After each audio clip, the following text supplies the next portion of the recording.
ખૂબ જ મહત્વપૂર્ણ બાબતો જરૂર વાંચો। 1. જો તમે તમારા હોઠને લિપ બામથી મોઇશ્ચરાઇઝ નથી કરી રહ્યા તો તમારે લિપ પ્રાઇમરનો ઉપયોગ જરૂર કરવો જોઈએ। તેનાથી લિપસ્ટિકની વચ્ચે એક બેરિયર પણ બને છે। આવી સ્થિતિમાં લિપસ્ટિકથી હોઠને નુકસાન થતું નથી। 2. એસીમાં ભલે તમને મસ્ત ઊંઘ આવે છે, પરંતુ આના કારણે માથાનો દુખાવો થઈ શકે છે। આ ત્યારે ટ્રિગર કરે છે જ્યારે તમારું એસીનું ફિલ્ટર ગંદુ હોય। 3. તાંદલજાની ભાજીનું સેવન કરવાથી શરીરને અનેક ફાયદા થાય છે। આ શાક ખાવાથી શરીરની ઇમ્યુનિટી મજબૂત બને છે।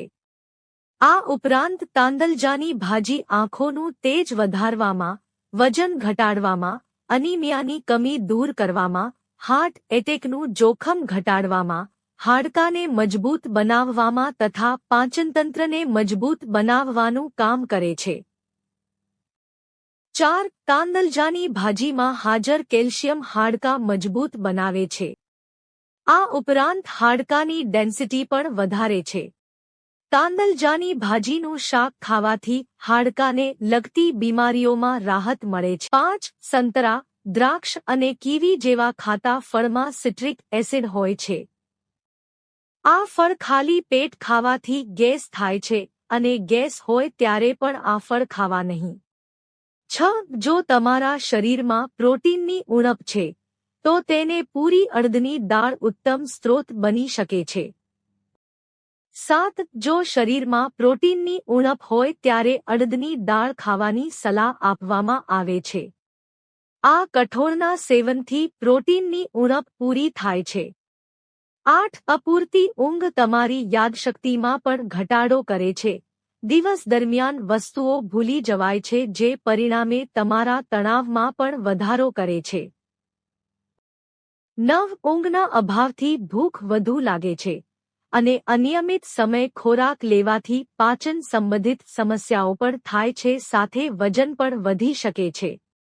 10. ઘર કે રસોડામાં કીડીઓ હોય ત્યાં કાળા મરીનો પાવડર નાખવાથી તે ત્યાંથી ભાગી જાય છે। 11. ઘરમાંથી કીડીઓથી છુટકારો મેળવવા માટે જ્યાં કીડીઓ હોય ત્યાં લીંબુની છાલ રાખવાથી કીડીઓ બહાર આવે છે। આ સિવાય 1 કપ પાણીમાં 4 લીંબુનો રસ મિક્સ કરીને સ્પ્રે બોટલમાં ભરીને છંટકાવ કરો। 12. 1 કપ પાણીમાં 1 ચમચી બોરેક્સ પાવડર અને 1 ચમચી ખાંડ મિક્સ કરીને સોલ્યુશન બનાવી સ્પ્રે બોટલમાં ભરીને જ્યાં કીડીઓ હોય ત્યાં સ્પ્રે કરો। 13. એસિડિટીની સમસ્યાને ધાણાનું પાણી પીવાથી દૂર થાય છે। 14. જે તરફ નસ ખેંચાતી હોય તે તરફની આંગળીને નખ અમે સ્કિનની વચ્ચેના ભાગને દબાવો। 15. પગની નસ ચઢી જાય તો પગને હલકા હાથે સ્ટ્રેચ કરો। 16. જો તમારા પગની નસ ચઢી જાય છે તો દિવસે તે જગ્યાની બરફથી મસાજ કરતા રહો। 17. મૂળાનું સેવન કિડની લીવરને સ્વસ્થ રાખે છે। 18. શારીરિક રોગો સામે લડવાની ક્ષમતા વધારવા માટે તમે રોજ આમલીનું પાણી પી શકો છો। તેમાં હાજર વિટામિન સી રોગપ્રતિકારક શક્તિને વધારે છે। 19. આમલીના પાણીમાં વિટામિન સી હોય છે। રોજ તેનું સેવન કરવાથી ખીલથી રાહત આપે છે અને ત્વચાને ચમકદાર બનાવે છે। 20. લીમડાને સૂકવી લઈ તેના 101-2 પાન સોજીમાં નાખો। ધ્યાનમાં રાખો કે લીમડાના પાનમાં પાણી ન હોય। આમ કરવાથી અડધા કલાકમાં લીમડાના કારણે સોજીના જંતુઓ ભાગી જશે। 21. આમળા અને જાયફળનું તેલ મિક્સ કરીને એડી પર માલિશ કરવાથી દુખાવામાં મદદ મળે છે। 22. હૂંફાળા પાણીમાં થોડું મીઠું નાખીને એડી પર માલિશ કરવાથી દુખાવામાં રાહત મળે છે। 23. લવિંગના તેલથી મસાજ કરવાથી દુખાવામાં રાહત મળે છે। પગમાં કોઈપણ પ્રકારના દુખાવામાં આ ઉપચાર ફાયદાકારક રહે છે। 24. મખાના અને નારિયેળની તાસીર ઠંડી હોય છે, તેથી તે શરીરને ઠંડક આપે છે અને પેટની ગરમી પણ દૂર થાય છે।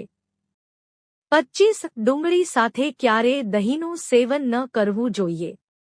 26 જે શાકમાં મરચું વધુ પડી ગયું હોય તેમાં લીંબુનો રસ ઉમેરવાથી લાલ મરચાની અસર ઓછી થાય છે અને ભોજનનો સ્વાદ નોર્મલ થઈ જાય છે.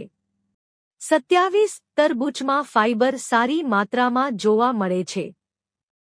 પાચન માટે આ એક જબરદસ્ત ફળ છે. આ ખાવાથી લાંબા સમય સુધી ભૂખ નથી લાગતી અને તેનાથી તમારું પાચન સારું થાય છે. 28 તરબૂચ હૃદયના સ્વાસ્થ્ય માટે ખૂબ જ ફાયદાકારક છે. તેમાં પોટેશિયમ વધુ માત્રામાં જોવા મળે છે. તે હાઈ બ્લડ પ્રેશરને નિયંત્રિત કરવામાં મદદ કરે છે અને હૃદયની તંદુરસ્તી જાળવવાનું કામ કરે છે.